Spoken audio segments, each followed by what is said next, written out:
எல்லாருக்கும் வணக்கம். இன்றைக்கி நம்ம தமிழ் சப்ஜெக்டில் இலக்கணமும் மொழித்திறனும் அதை பற்றி பார்த்தலாம். இது எதை பற்றினது அப்படின்னு பார்த்தீங்கன்னா, குறில் நெடில் ரெண்டுக்கும் உள்ள வித்தியாசம் என்ன, முதல்ல தமிழ் இருக்கக்கூடிய இம்பார்ட்டண்ட்டான எழுத்துக்கள் என்ன, எந்தெந்த எழுத்துக்கள் சேர்ந்து தமிழ் மொழி உருவாக காரணமாக அமைகிறது, அதை பற்றி பார்க்கலாம்.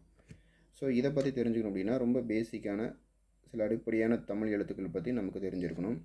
உதாரணத்துக்கு இப்போது தமிழில் உள்ள முதல் எழுத்துக்கள் மொத்தம் 30 இருக்குது. அதை நம்ம ஏற்கனவே பார்த்துருந்தோம். அதில் உயிரெழுத்து 12ம் மெய்யெழுத்து 18ம் சேர்ந்தால் ஒரு 30 எழுத்துக்கள் இருக்குது. இந்த 30 எழுத்துக்கள் தான் நம்ம என்னென்னு சொல்கிறோம், 30 எழுத்துக்கள் கொண்டது முதன்மையான முதல் எழுத்துக்கள் அப்படின்னு சொல்கிறோம். இந்த 30 எழுத்துக்கள் அப்படின்றதையே எத்தனை வகைன்னு சொல்லி பல முறை எக்ஸாமில் கேட்டிருக்காங்க. 2 வகை.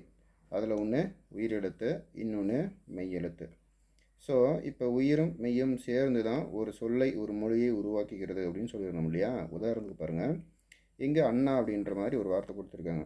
இந்த 3 வார்த்தைகளில் ஆ அப்படின்றது ஒரு உயிரெழுத்து, இன் அப்படின்றது ஒரு மெய்யெழுத்து, நா என்பது உயிரும் மெய்யும் சேர்ந்து வரக்கூடிய உயிர் மெய்யெழுத்து. அப்போது இந்த அண்ணான்ற வார்த்தை சேர்ப்பதற்கு நம்ம 3 எழுத்துக்களை யூஸ் பண்ணியிருக்கோம். உயிரெழுத்து கூடவே மெய்யெழுத்து, அதுக்கப்புறமா தான் உயிர் மெய்யும் சேர்ந்து வரக்கூடிய எழுத்து.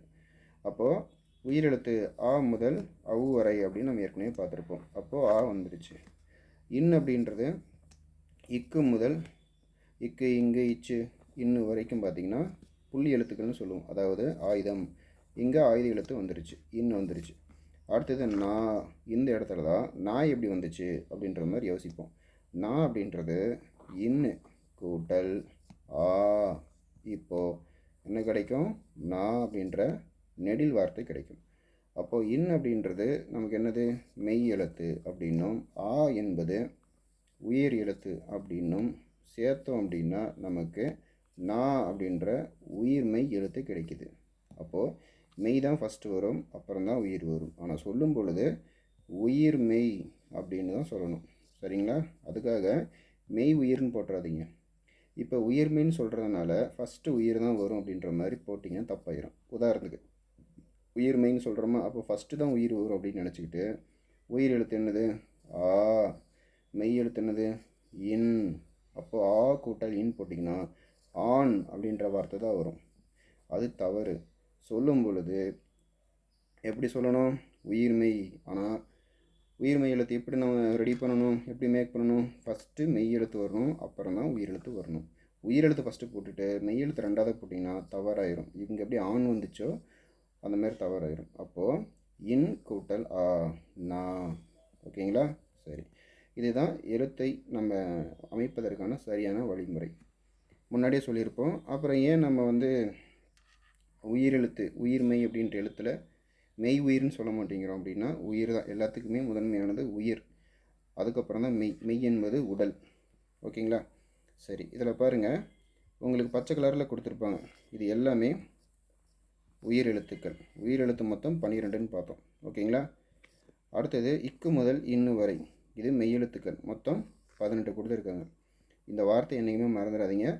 தமிழ் படிக்க, எழுத, புரிந்து கொள்ள, அண்டர்ஸ்டாண்ட் ஆக எல்லாத்துக்குமே பார்த்தீங்கன்னா தமிழ் எழுத்துக்கள் இதுதான் ரொம்ப ரொம்ப பேசிக்கான ஒரு விஷயம். அடுத்தது உயிர் மெய்யும் சேர்ந்து 216 உயிர்மெய் எழுத்துக்களை உருவாக்குகின்றன.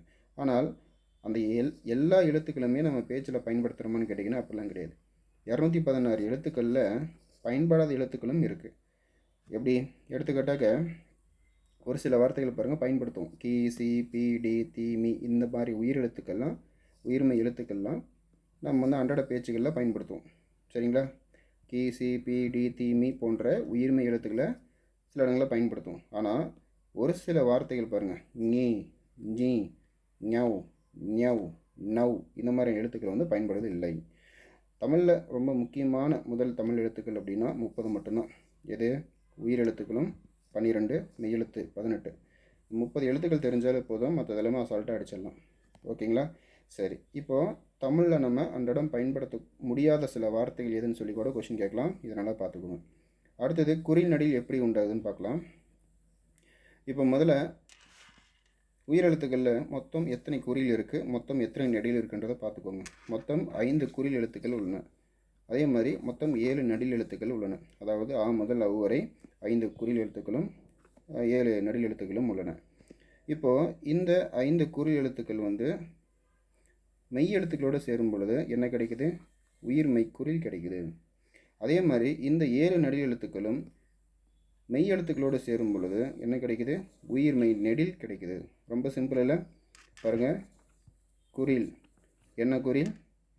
உயிர் குறில். யார் கூட சேரும்போது? மெய்யோடு சேரும்போது உயிர் மெய் குறிலாக மாறிவிடும். புரியுதுங்களா? இதுவும் அப்படி தான். இதை பாருங்கள், நெடில் என்ன நெடில்? உயிர் நெடில். யார் கூட? மெய் எழுத்து கூட சேரும்போது என்ன பிறக்கும்? உயிர் மெய் நெடில். ஓகேங்களா? உயிர் மெய் நெடில். இல்லை இந்த வார்த்தை வேறு எதாவது மாற்றி போட்டால் சரி வருமா? உயிர் நெடில் மெய் தவறு. மெய் உயிர் நெடில் அப்படியும் போட முடியாது. அப்போது உயிர் மெய் குறில் உயிர் மெய் நெடில். ஓகேங்களா? சரி, அது எப்படி உருவாகுது? சின்ன எக்ஸாம்பிள். இப்போ பாருங்கள், காலை, கீற்று, கூடல், கேள்வி, கை, கோவில், கௌதாரி. அப்போது கா எப்படி உருவாயிருக்கும்? கா எப்படி உருவாயிருக்கும்? இக்கு கூட்டல் ஆ. சரிங்களா? அப்போது ஆ என்பது என்னங்க? உயிர் எழுத்து, உயிர் நெடில் எழுத்து. இது என்னது? இக்கு என்பது மெய் எழுத்து. அப்போது உயிர் நெடில். சரிங்களா? உயிர் நெடில் ஒரு மெய் எழுத்தோடு சேரும் பொழுது உயிர் மெய் நெடில் பிறக்கிறது. சரிங்களா? அப்போ காலை உயிர்மெய் நெடில், கீற்று உயிர்மெய் நெடில், கூடல், கேள்வி, கை, இந்த மாதிரி சொல்லிட்டே போகலாம். குறில் நெடில் வேறுபாடு இதை பற்றி பார்த்துடலாம். பாருங்கள், பல் தேய்த்தேன் இந்த இடத்துல குறில் வந்திருக்கு, அதனால் பல்ல தேய்த்தேன் அப்படின்ற ஒரு பொருள் நமக்கு கிடைக்குது. ஒருவேளை பா பெரிய பா ஆயிடுச்சுன்னா பால் குடித்தேன் அப்படின்னு மாறிடும். ஒருவேளை இந்த இடத்துல பல்லுக்கு பதிலாக நம்ம பால்னு தவறாக போட்டோம், நெடிலாக போட்டோம்னா அர்த்தமே மாறி போயிடும். பால் தேய்த்தேன் அப்படின்ற வார்த்தை தவறாயிரும். பால் குடித்தேன் அப்படிங்கிறதுக்குள்ள சின்ன பா போடுங்க. பல் குடித்தேன். பல் எதுக்கு நம்ம குடிக்கணும்? சரிங்களா? அதுவும் தவறாயிரும். அப்போது முதல் வார்த்தை பாருங்கள், நெடிலாக இருக்க குறிலாக இருக்க, அது முதல்ல பார்த்துக்கோங்க. பல் பால் இடம் மாறினால் குழப்பம் வரும். அதனால தான் குறில் போட வேண்டிய இடத்துல குறிலையும் நெடில் போட வேண்டிய இடத்துல நெடிலையும் போடும் பொழுது சரியான வார்த்தை பிறக்கும்.